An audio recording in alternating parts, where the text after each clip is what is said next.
Ça y est, c'est le moment de l'année où je fais mes biscuits de Noël. C'est mon rituel de chaque année. Je prépare des boîtes de biscuits pour tous mes proches. Et là, il y en a partout. J'ai même de la farine sur le visage.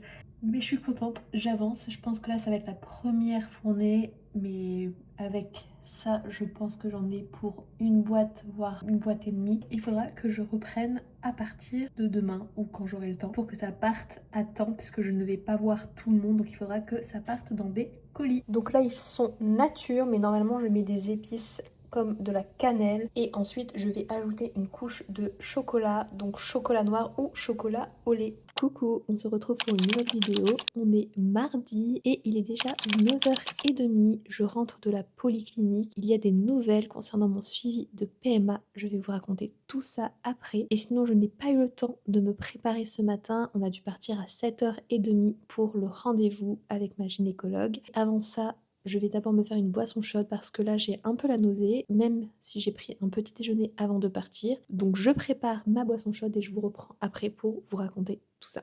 Donc j'ai eu rendez-vous ce matin avec ma gynécologue qui me suit pour la PMA, pour la FIV, et on a fait une échographie pour vérifier l'état de mon endomètre et il était d'une bonne taille. C'est chouette, on a pu donc valider la date de transfert, mais au niveau de l'échographie on a pu aussi constater que j'avais 2 endométriomes dans mon ovaire gauche qui sont à des tailles où pour l'instant ça posera pas de problème, un qui est quand même à 2,5, donc je reste prudente parce que c'était aussi dans mon ovaire gauche où il y avait eu le gros endométrium de 8 cm il y a quelques mois, et au départ cet endométrium était de 2,5 et il a augmenté au fur et à mesure. C'est dû aux hormones que je prenais pour la stimulation ovarienne avant la ponction ovarienne dans le cadre de la FIV. Je reste prudente. Néanmoins, là aujourd'hui ça posera pas de problème pour le transfert qui est prévu dans moins d'une semaine. On est mardi et mon transfert est prévu lundi 15 décembre. Pour la suite, je continue de prendre un sachet d'Aspégique par jour. Je continue de prendre Provamès,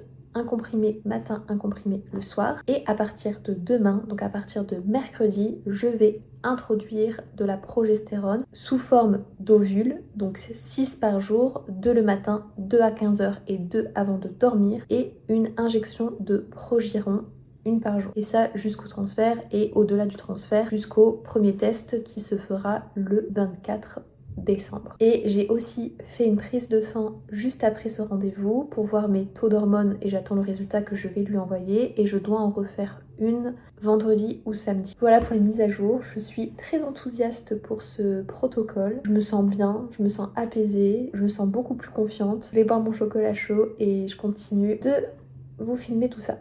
Je suis en train de refaire les stocks pour mon protocole de transfert pour bien vérifier que j'ai tout. Et donc j'ai mon ordinateur où je vais préparer un email directement à la pharmacie. Comme ça, elle va me préparer ma commande. S'il y a des choses qu'elle n'a pas, elle pourra faire la commande avant. Mon carnet où je vais pouvoir noter tout ce qu'il me manque, indiquer le nombre de ce qu'il me faut. Comme ça m'évite d'avoir non plus des stocks entiers à la maison qui vont pas me servir et aussi être certaine qu'il ne me manque que rien. On va regarder, aujourd'hui on est le 9 décembre et je vais voir, déjà il me faut tous les traitements jusqu'au 24 décembre, date du test. Et ensuite, si le test est positif, tout ce dont j'aurai besoin jusqu'au 3 janvier, date à laquelle je reviens chez moi, car du 24 décembre au 3 janvier, je suis en déplacement chez mes beaux-parents. Et si malheureusement le test est négatif, ce n'est pas grave, c'est juste j'aurai du stock avec moi, mais je préfère prévoir dans le cas où c'est positif pour être sûre d'avoir tout avec moi et ne pas être stressée par ça, que ne pas l'avoir. Il me faut de l'aspégique, un sachet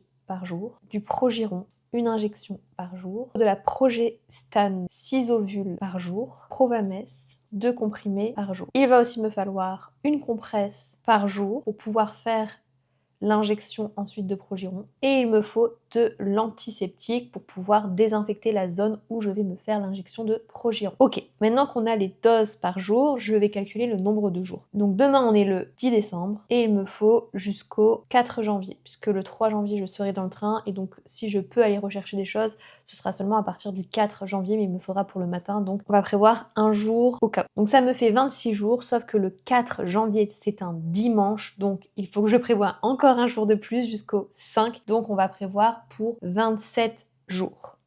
Il va donc me falloir 27 injections de Progiron, 27 fois 6 ovules de progestane, donc 162 ovules de progestane, 27 sachets d'aspégique, 27 fois 2, donc 54 comprimés de Provamès et 27 compresses et un spray d'antiseptique. J'ai oublié quelque chose. J'ai oublié l'acide folique. Il me faut aussi 27 comprimés d'acide folique. Ok, c'est bon, j'ai tout. Maintenant, je vais prendre ce que j'ai déjà et le déduire pour ne pas en avoir trop. Surtout que ce qui est injection de Progiron, c'est à peu près du 10 € par jour, donc ça coûte de l'argent et je vais éviter de dépenser de l'argent inutilement. Je prépare mon mail à côté, comme ça c'est bon.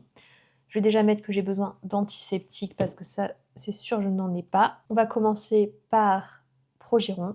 Donc j'ai dit qu'il m'en fallait 27. Cette boîte-là, elle est entamée et sur celle-ci, elle n'est pas entamée. Donc j'ai 13 seringues. 27 moins 13, il me faut donc 14 injections de Progiron. On passe aux ovules de progestane.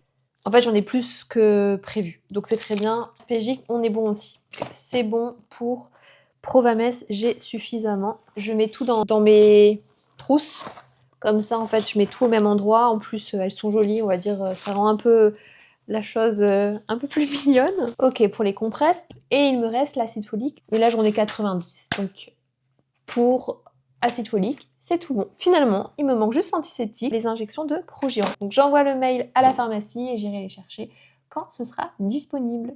Nouvelle journée, on est mercredi et ça y est, j'ai commencé mes nouveaux traitements ce matin. Et là, je vais partir pour une séance de sport bas du corps. Ça va être une séance de musculation, mais je compte arrêter à partir de ce week-end parce que c'est pas recommandé de faire des séances avant le transfert. Donc 2 jours au moins avant, je pense arrêter. Tout ce qui est musculation et course à pied, par contre, pourquoi pas aller marcher.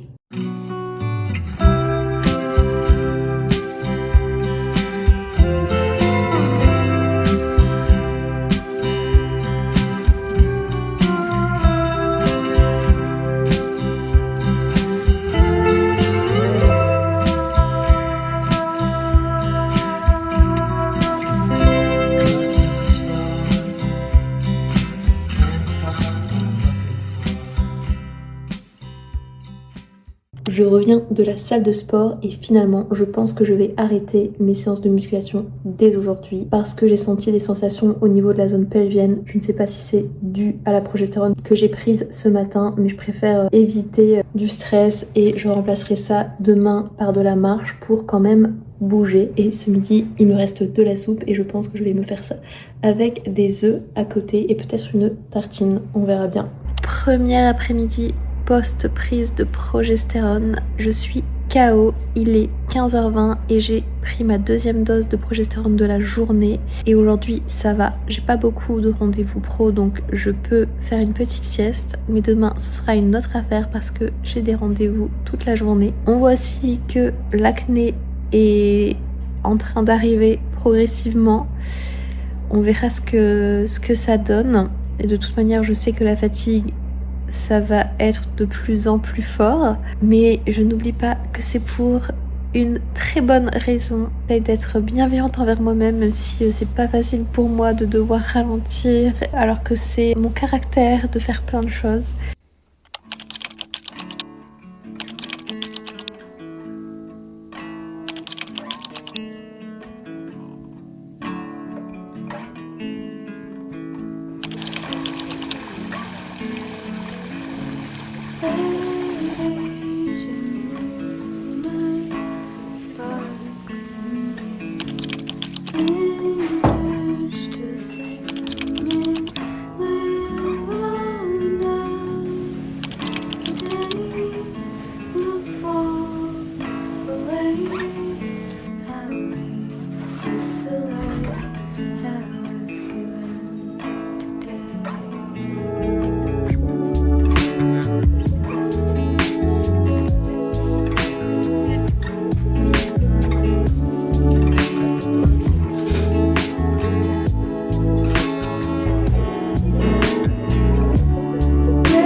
Coucou, on se retrouve à J-2 avant le transfert et je vais faire une petite mise à jour de tout ce qui s'est passé dernièrement. Déjà, globalement, je me sens plutôt très bien. J'ai quand même quelques ressentis désagréables, mais dans l'ensemble, je suis plutôt positive. J'ai eu ce matin l'appel du laboratoire pour me donner les consignes pour lundi qui sont les mêmes que pour le premier transfert, à savoir qu'on doit être présent tous les deux avec chacun notre carte d'identité, que je ne dois pas mettre les 2 ovules de progestérone prévus normalement pour le matin et que je dois boire 2 verres d'eau 1 heure avant le rendez-vous. J'ai aussi fait ma prise de sang hier pour voir mon taux de progestérone et je vais vous dire ça tout de suite, mais le résultat était bon comparé à la première fois quand j'ai fait mon premier transfert où le taux de progestérone était assez faible. Là, il est très bien et j'ai envoyé ça à ma spécialiste qui m'a dit que c'était très bien. Donc au niveau de la progestérone, je suis à 191, je ne sais pas comment on dit, NMOL, je sais pas comment on dit, ou 59,97 en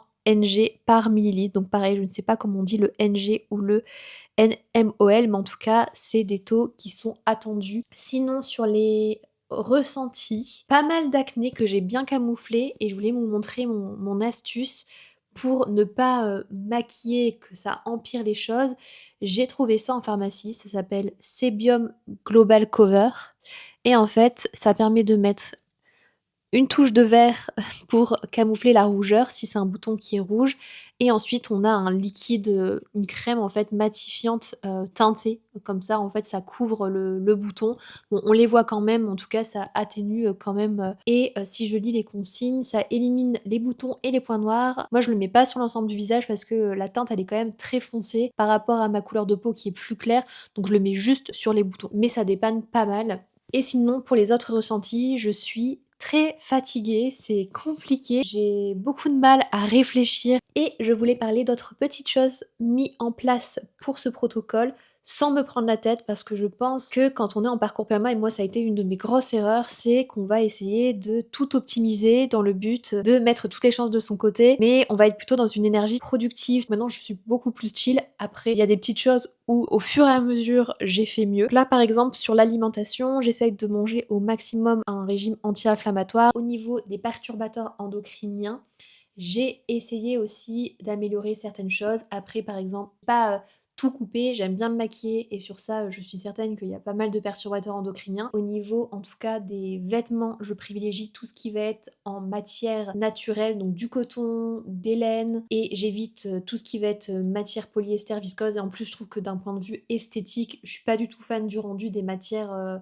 qui sont pas naturelles, sauf, je l'avoue, pour le sport, c'est le seul moment où en fait je mets des tenues qui sont pas en matière naturelle. Pour l'environnement, donc tout ce qui va être produit, savon, shampoing, tout ce qui est produit de beauté finalement, hormis le maquillage, pareil, j'essaie de prendre des choses naturelles. Et pour la cuisine, j'ai changé petit à petit, j'ai pas tout changé du jour au lendemain. J'ai investi dans des poêles et des casseroles en inox, aussi dans des tupperwares en verre, sans me prendre la tête. Et au fur et à mesure, j'ai pas tout changé du jour au lendemain, parce que sinon, je pense que ça aurait été beaucoup trop de changements d'un coup. Et quelque chose qui a beaucoup changé par rapport à tous mes protocoles précédents et qui m'aide énormément, c'est que je me refocus sur le moment présent. Une tendance que j'avais, c'était que soit je pensais au passé et donc du coup je pensais forcément plutôt de manière négative parce que par le passé j'ai eu des mauvaises expériences et donc du coup ça me crée des peurs, etc. Donc pas très bon. Ou alors je me projette vers un avenir où on peut pas avoir la certitude que ça fonctionne. Déjà en train de m'imaginer que je serai enceinte à tel moment. Les prochains événements que j'ai, des mariages, des baptêmes ou des anniversaires, je serai sûrement enceinte de X mois. Mais pareil, je pense pas que ce soit très sain parce que si ça ne fonctionne pas, eh bien la déception sera peut-être un peu plus grande. Donc je me suis dit, arrête de penser au passé, arrête de visualiser le futur que tu ne peux pas visualiser, même si je pense que parfois manifester, de visualiser ses objectifs, ça peut faire du bien, mais il faut pas non plus que ça soit obsessionnel. Et donc je me suis refocus sur le moment présent et je me suis dit que là aujourd'hui, toutes les conditions étaient bonnes et j'ai pas envie de perdre tous les prochains jours juste à être dans l'expectatif de la suite. Je veux vraiment vivre chaque moment pleinement et je veux que chaque journée compte. Et ce que je faisais dans mes anciens protocoles qui n'étaient pas bons, c'est que en fait la journée j'étais en train d'attendre, j'étais tellement dans l'excitation de la suite, du transfert qui allait arriver, etc. que en fait je ne vivais plus, j'étais que obsessionnelle là-dessus. Et là c'est plutôt l'inverse, j'essaye vraiment de vivre toutes mes journées pleinement et d'un point de vue stress, d'un point de vue paix, je me sens tellement mieux.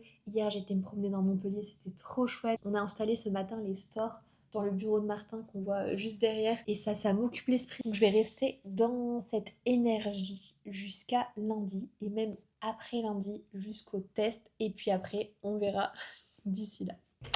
Coucou, on est le lundi 15 décembre, ça y est, c'est le jour du transfert et je suis super heureuse de cette étape. Pour ce matin, je vais d'abord prendre mon petit déjeuner, juste ici, mon overnight hot toujours, mais en version améliorée, avec toujours framboise, mon mélange skyr, graines de chia, noix de coco râpée, protéines, mais avec maintenant la couche de beurre de cacahuète et de chocolat. Donc je vais prendre ça avec mes médicaments et avec mes compléments. Et ensuite, je vais me mettre dans un petit cocon. Je pense que je vais écrire des intentions, comment je me sens, etc. Et ensuite, pour le reste de la journée, je me suis mise en off. Je ne travaille pas et je vais sûrement regarder un petit film cosy de Noël ou un Ghibli pour vraiment me mettre dans un bon mood bien détente. Et sinon, je suis contente car hier, j'ai tout préparé pour que la journée d'aujourd'hui se passe bien. Je me suis cuisiné une soupe butternut, oignon, ail, lait de coco et épices avec une quiche poireau feta. Comme ça, je sais que mon repas est prêt avant de partir au laboratoire. Et je vais aussi préparer mes papiers, mon sac. Je me suis mise dans une tenue très confortable, très doudou pour que je me sente bien. Que c'est un rendez-vous qui est important, peut-être celui avec mon futur enfant. On est de retour à la maison, ça s'est très bien passé. Elle m'a dit que je pouvais diminuer ma dose de progestérone parce que je suis à des taux bien élevés. J'ai déjà beaucoup de marge, donc je vais diminuer à 4 ovules par jour au lieu des 6. Donc j'enlève la prise de 15 heures à partir de demain. Et maintenant, je vais me mettre dans un mood cosy. Là, j'ai lancé le Diable s'habille en Prada. Je vais me faire un petit chocolat chaud et me reposer.